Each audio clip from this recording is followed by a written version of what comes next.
campaign feeding into fears about Hillary Clinton's health. Hillary Clinton failed every single time as Secretary of State. Now she wants to be president. Hillary Clinton doesn't have the fortitude, strength, or stamina to lead in our world. That ad, though, contradicted what Trump said, frankly, very graciously about Clinton just 2 days ago at the presidential debate. I will say this about Hillary. She doesn't quit. She doesn't give up. I respect that. I tell it like it is. She's a fighter. Jim Acosta is out front. And Jim, Trump going at it today, that ad part of it, as if he has nothing to lose. That's right. This is Donald Trump unshackled, apparently. I can tell you, Aaron, that the official talking point from the campaign is that this is now about outsiders versus insiders. Donald Trump versus the establishment, whether that establishment is Hillary Clinton or Paul Ryan. But I talked to a Trump advisor who was scratching his head earlier today and saying Trump has been undisciplined from the beginning. So what does this change? It doesn't change anything. Trump indicated that he will continue to attack Paul Ryan, though, from the campaign trail. He was at a fundraiser earlier today, Aaron. He again said he feels unshackled now and that he wished the Republicans were as united as the Democrats at this point. But there's a real worry among top Republicans that Trump could take the whole party down with him and jeopardize control of Congress. I've been speaking with aides to Paul Ryan, sources close to him.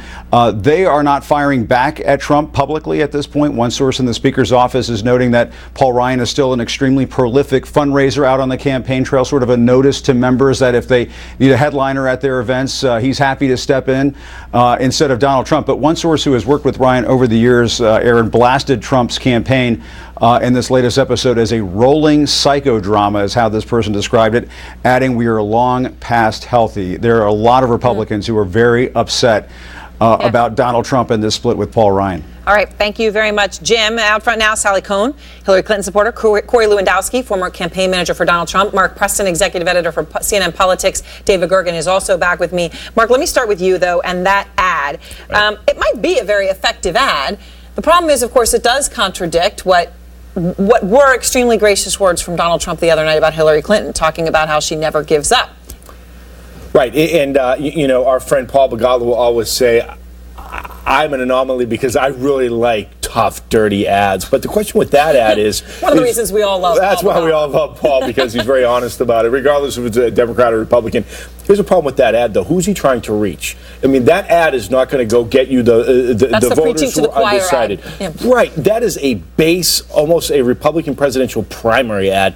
And quite frankly, some people are going to be turned off by that. I mean, that's a tough ad, which isn't based in fact, mind you. Yeah. Not that ads have to necessarily be based in fact to work, but that it goes a bridge too far. So Corey, you famously have said again and again, let Trump be Trump. And you've been proven right about that multiple times, okay?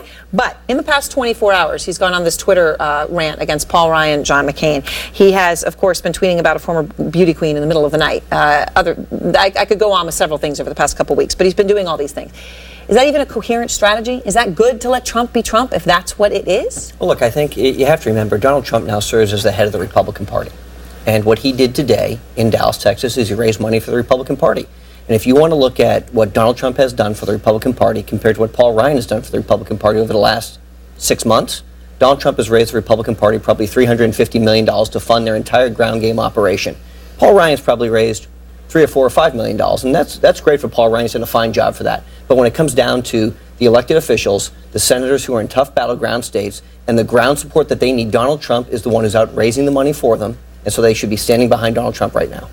Let me give you a very quick chance to respond to that. By the way, I wanted to say I can't fact check those numbers, so I'm letting those hang there. I can't fact check them. I don't know the numbers. Yeah, right. And I'm not a big supporter of Paul Ryan, but I mean, he has been a Republican his whole entire life and is very well regarded and respected and was drafted by everybody to come in and take over the speakership. Of course, so I know that there's a rub between Donald Trump and Paul Ryan. What I don't understand is why Donald Trump is even arguing with Paul Ryan and why he isn't just running his own campaign. Why is it worth his time? Right. So I want to play now new audio as we talk about more tapes coming out. Brian Stelter's got some new reporting on that in a moment. But we do have audio tonight. Donald Trump talking about Mike Tyson's rape conviction back in 1992. Again, it's on Howard Stern. Let me play it. The truth is he's been very loyal to me. He has most of his fights at my places. He does best at my places in terms of his best fights. And, he's been great. And I just hate to see what's happened to him. It's a travesty. Well, there it is. Loyalty ahead of facts, David Gergen, and what is the significance of this? Obviously, Mike Tyson, convicted. Well, I don't think it's anywhere nearly as explosive as what we've heard already and what we may be hearing from new tapes. But I do think that I think he shows a loyalty, so you have to give that credit to him on that. But B, when you come to Mike Tyson went to jail for 6 years, and a court of law found and a jury found that he was guilty. And here Trump turns around and says, no, he was the victim. That was the girl that did it. There were these girls always hanging around him, and therefore, he shouldn't be found guilty. Right. And he proposed that instead of going to jail, what he ought to do is take it to proceeds from a couple of boxing matches and give them to rape victims. Well, it's indicative of a frame of mind. I don't think it's as egregious, but it's a frame of mind that sort of is dismissive of women and what their legitimate claims might be in a rape culture. I would say it is egregious, with all due deference to David. And it's, this is not the most disturbing thing. Certainly the 2005 video is more disturbing. But this is a pattern of demonstrated misogyny, demeaning, belittling of women, insulting, name-calling, fat-shaming women. And then you see where that crosses over into bragging about sexual assault. This is really, we're about to go down in history as we have a presidential nominee who has been caught on tape boasting about assaulting women. Look, it doesn't. There's no way to sugarcoat this. I will say, in what Corey says, let Trump be Trump. Also, let the Titanic be the Titanic. This is going down, and he should. Aaron, we also have a presidential nominee who served as a defense attorney to a man who raped a 12-year-old girl.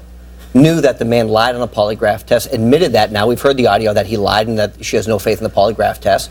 She laughed afterwards. At the time, though, I will say, assigned that case. This is a broader point about what you feel lawyers should or should not do in their roles in this country. But what she did to that 12-year-old girl and say that 12-year-old girl was seeking other men is egregious. And that girl has come forward, and she not only was a victim, she is a victim of rape, and we have to keep that in mind. And there's no one in the mainstream media talking to her about what her experience with Hillary Clinton was, and I think that's a shame.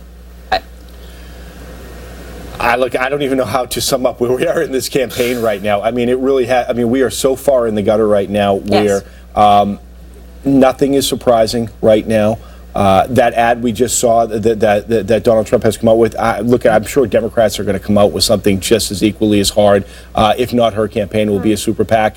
We have less than a month right now, to head in. And what I do think we are seeing now is fatigue amongst voters with all the negative campaigning. There is fatigue. I will say, it is incredible, though. We have never had such a conversation about women, maybe a conversation that we're all sort of stunned at, but we've never had such a conversation about women. That in and of itself is an important thing to have. It's an important conversation to have. And you know what? If we could all on both sides have it in a way that respects women and doesn't I think David's right. It could be the silver lining. These are very serious conversations that do need to be had, and people do need to know where they stand. So next, Clinton's hacked emails raising new questions about her staffers and what was going on behind closed doors, and Donald Trump's history of saying things like this one about his daughter. If Ivanka weren't my daughter, perhaps I'd be dating her. Stop it!